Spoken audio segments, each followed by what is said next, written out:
Hey everyone, I'm Cole Millar. You might know me for the series I just finished creating for this channel, How to Design Levels for Video Games.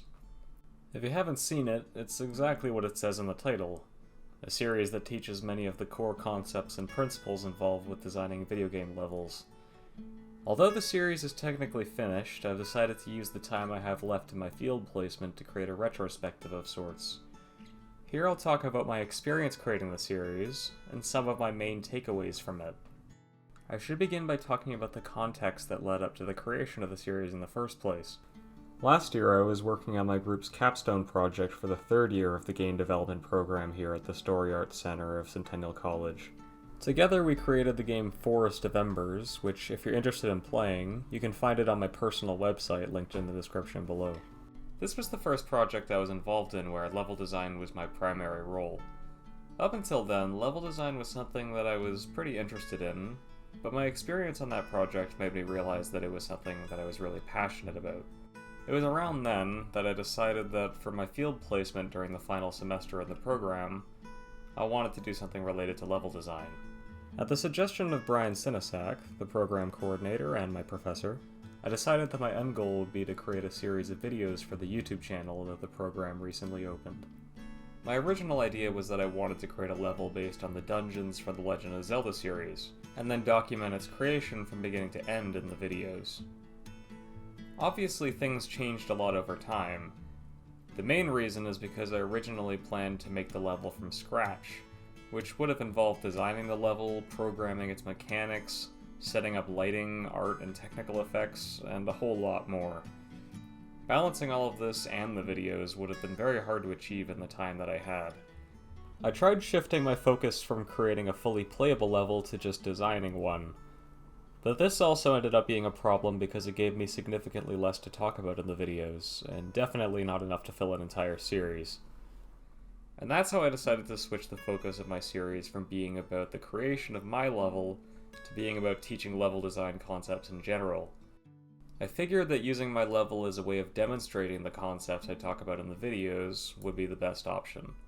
I thought this was the perfect solution because it meant that the series could not only serve as an opportunity for me to demonstrate my understanding of level design, but also as a chance to deepen my knowledge of design concepts. At this point, I knew the direction I wanted to take the series, so I began to research all of the different concepts I wished to discuss.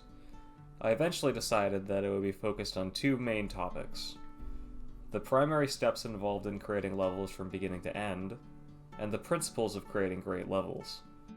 Some of the main resources that really helped me during the research phase of this project were In Pursuit of Better Levels by Kullman, and the Level Design Book, which is a free non-profit resource written by a group of level designers. Seriously, this series would not have been the same without these resources, and they really helped me to figure out where I wanted to take these videos. So go check them out. I'll link them in the description.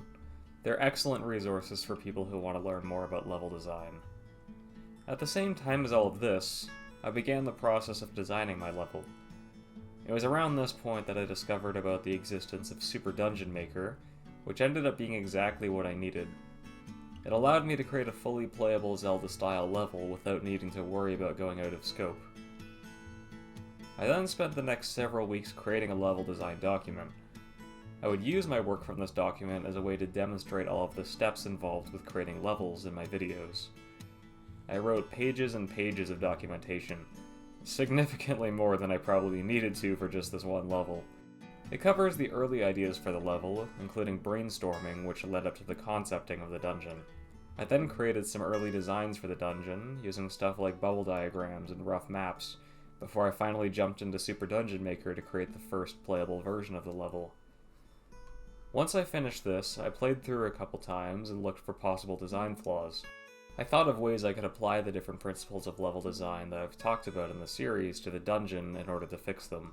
This way, in my videos, I could show the flawed version of my dungeon, and then show the fixed version, to demonstrate how the principles could be used to make better levels. As you can see here, I'm playing the finished version of the Super Dungeon Maker level that I created. At this point in time, I immediately got to work on production of the series. Even though by now I knew what topics I wanted to cover in each episode, I still didn't really have a plan about how I wanted to make the videos.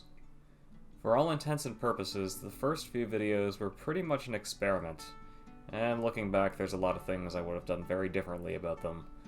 It was my first time ever taking on a teaching role like this, and it took some time before I felt like I knew what I was doing.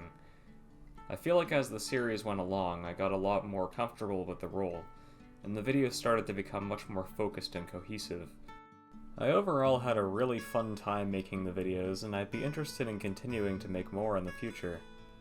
And most importantly, the knowledge that I've gained from working on these videos has helped me to rethink how I approach level design in general.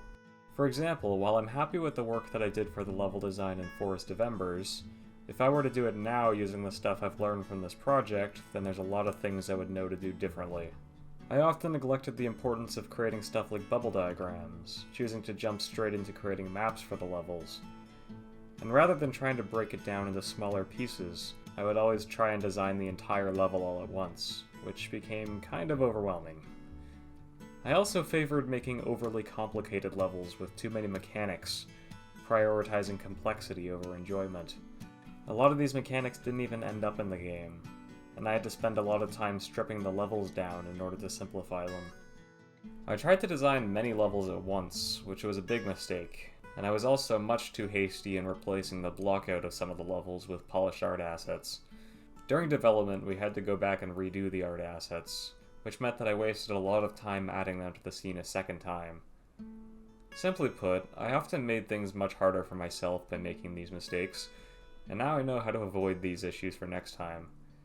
I plan to make regular use of many of the concepts I've talked about in this series in future level design projects. Anyways, that's everything that I wanted to talk about for this little retrospective. Like I said, I'm very glad with how the series turned out. It was a great experience working on it.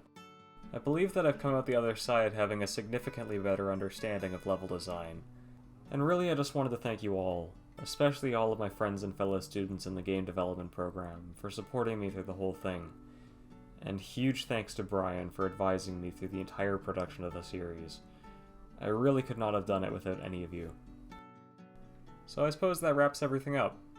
As always, you can reach me on LinkedIn, Twitter, or by email.